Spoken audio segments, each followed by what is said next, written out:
Thank you and welcome to the English news of Bình Phước Radio television station and newspaper. I'm Thủy and following are the headlines as usual.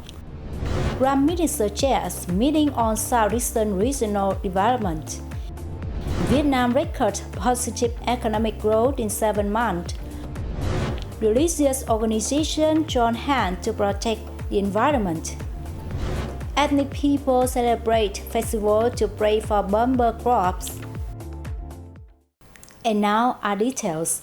Prime Minister Phạm Minh Chính, who is also chairman of the Coordinating Council for the Southeastern region, recently chaired the Council's fourth conference. The meeting aimed to review the implementation of agenda setting in the previous conference and to carry out the regional planning scheme in the 2021 to 2030 period with a vision toward 2050. The Prime Minister requested ministries, departments and localities to review the targets and objectives set in the third conference and strive to translate them into reality to stabilize the macroeconomy, promote growth, curb inflation, ensure major economic balances, and control public debt, gap in debt and budget deficit. He urged Ho Chi Minh cities to complete implementation plans and submit to the government. The government leader also tasked the Ministry of Planning and Investments to organize a conference to review the 2 years implementations of the Politburo's resolution on regional socio-economic development, based on which a Prime Minister directive on regional development will be issued. He requested Ho Chi Minh City, Bình Dương, Tây Ninh and Bình Phước provinces to finalize the next procedures for the Ho Chi Minh City, Mộc Bài, Trân Thành, Gia Nghĩa, Ho Chi Minh City, Thủ Dầu Một, Trân Thành expressways, striving to start construction on April 2025. The Prime Minister instructed ministries and localities to continue researching and selecting significant regional projects in accordance with the Politburo resolution. The regional planning scheme should continue to prioritize capital allocation in the 2026-2030 medium-term plan. Appropriate funding should be allocated to prepare for investments in the 2026-2030 public investment plan, aiming to shorten the time to complete investment procedures and accelerate project implementation. Continues in Bình Phước province, religious organizations across Bình Phước province recently took part in a ceremony to protect the environment and respond to climate change. The event, organized by the provincial branch of the Vietnam Fatherland Front Central Committee and the Provincial Department of Natural Resources and Environment. Participants were briefly introduced to the law on environmental protection and solutions to protect the environment and respond to climate change in the current situation. Representatives of religious organizations vowed to continue upholding their responsibility and actively engaging in environmental protection and climate change response. At the end of the ceremony, participants joined tree planting to spread the message of loving the environment for a green, clean and beautiful life. The launching ceremony aims to raise public awareness of environmental protection as well as promote the role of religious organizations in the field. Also on the local front, the Cultural and Sports Center of Đông Phú District, Bình Phước Province, recently hosted the Long Tông Going to the Field Festival to pray for bumper crops. The event attracted numerous participants from the Tây and Nùng ethnic community. The festival features a range of activities reflecting the ethnic cultural heritage of Tây and Nùng ethnic groups. One of the highlights of the event was the performance of đàn tính, a typical string musical instrument of Tây and Nùng ethnic people, and hát thanh singing, recognized by the UNESCO as an intangible cultural heritage of humanity. The festival also highlighted songs praising the party, President Ho Chi Minh, love and patriotism. Participants took part in folk games such as throwing a sacred ball through the ring, bamboo pole dance, walking on stools, and spinning tops.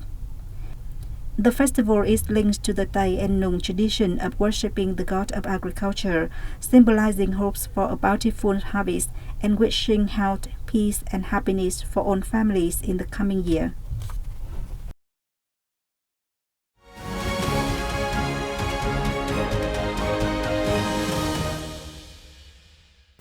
continues, let's take a look what's going on around the country. Deputy Chairman of the National Assembly, Nguyễn Khắc Định, spent the working visits in Brunei.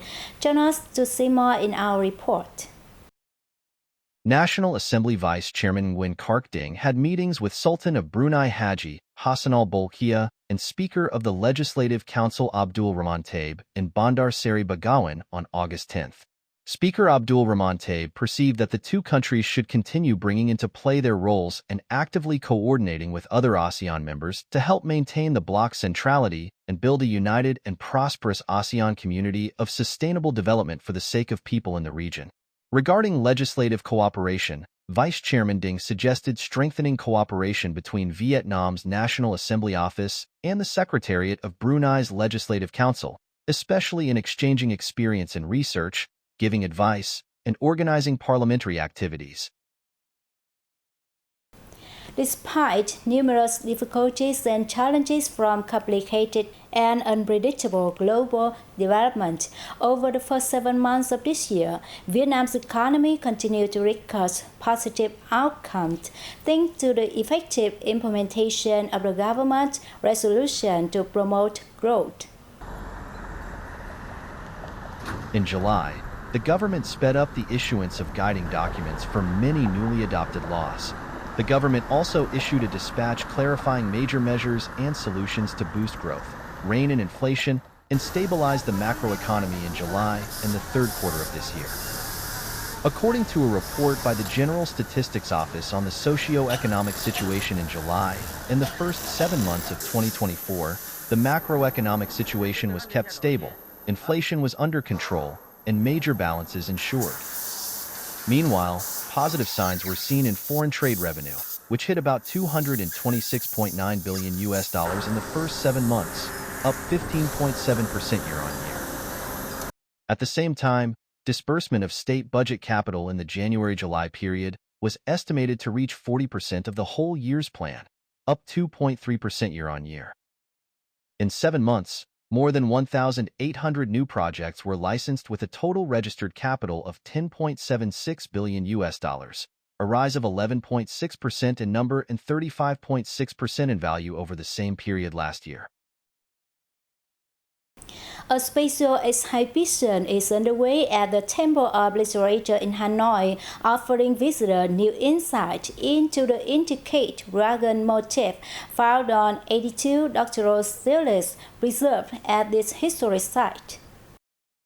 540 years ago, the first doctoral steles were erected by King Le Ton Tong in 1484 to honor scholars who passed the imperial examinations. Today, 82 steles remain, commemorating 1,304 doctoral laureates at the Temple of Literature. This rich repository of historical, cultural, social, and educational records from Vietnam's feudal period also serves as an artistic treasure. The intricate dragon carvings on the steles, crafted by skilled artisans of the past, convey many symbolic messages. Modern designers have drawn inspiration from these detailed dragon motifs, such as Dragon in the Clouds, Dragon Amidst the Galaxy, and Meeting the Dragon Gate, to create contemporary display designs. The exhibition aims to preserve and highlight the cultural and historical values of Vietnam, offering visitors surprising discoveries about the aesthetic qualities of these stone records of scholarly tradition. Tủa Chùa, a highland district in the northern of Điện Biên province, is home to 7 ethnic groups. To preserve and promote their traditional cultural values, the district has developed a night market into unique tourism product. The night market serves not only as a platform to promote local agricultural products, but also a destination for tourists to explore the cultural heritage. The unique feature of this market is that all products are sold online through live stream. Visitors can browse and purchase a variety of items, mostly farm produce. Every evening, the market comes alive with bustling live stream sales, offering hundreds of items for buyers. Coming to the market, visitors can also experience the Northwest culinary, or immerse themselves in the cultural space with special art performance. The market is held every Saturday night. After nearly 2 years of operation, the market is not only a platform for people to promote their products, but also a place to introduce their unique culture to visitors. It is planned to become a national tourist area by 2030. That's all for today on the news of Bình Phước Radio television station and newspaper. Once again, thanks for watching and goodbye for now.